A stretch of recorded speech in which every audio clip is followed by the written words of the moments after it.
Alexandria Ocasio-Cortez has been traveling across the country over the last 2 weeks, trying to help and bring organization to other progressive candidates who are running in the primaries for this year's midterm elections. Along the way, she's been joined by Bernie Sanders. She's been joined by Zephyr Teachout in New York. Everybody who cares about progressive politics is out there with her, and they're talking to people, and they're organizing, and they're strategizing, and they're holding rallies where average people can come up and voice their concerns about American politics. And more importantly, she's doing this in the Midwest. Why is that important?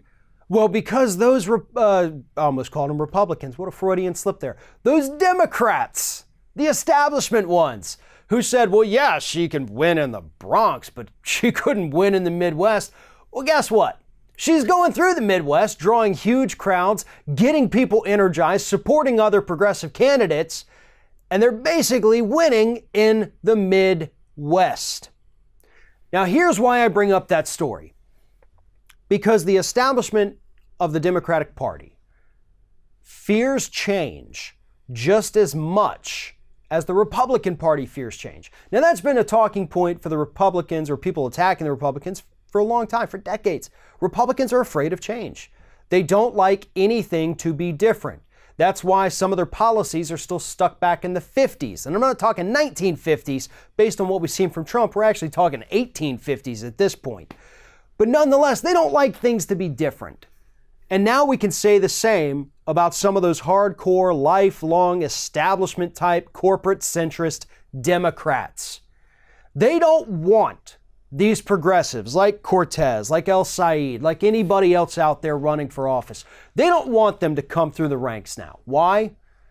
Because it shows and proves that they've been wrong about everything.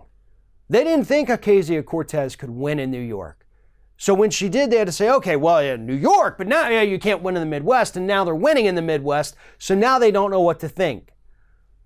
They don't want to admit they were wrong because they don't want to have to change. But during the time that Barack Obama was president, the Democratic Party lost over 1,000 seats at the federal and state levels. State houses that were for Democrats flipped to Republicans. Democrats lost more power under Barack Obama than at any point in modern history. So yes, something has to change. You cannot keep doing the same thing and expect different results.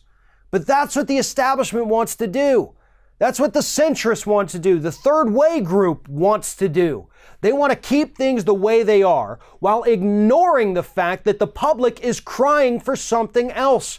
Poll after poll after poll has shown that regardless of political party affiliation, majority of people in this country want Medicare for all. They want action on the environment to clean it up. They want money out of politics. They want debt-free college.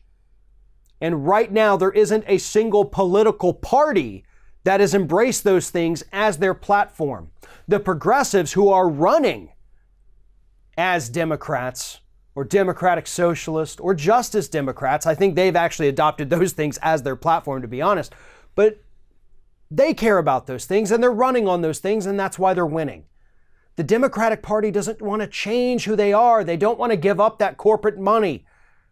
And if you don't, you're going to see all of these moderate Republicans who hate Trump but still want the corporate money. They're going to move into the Democratic Party.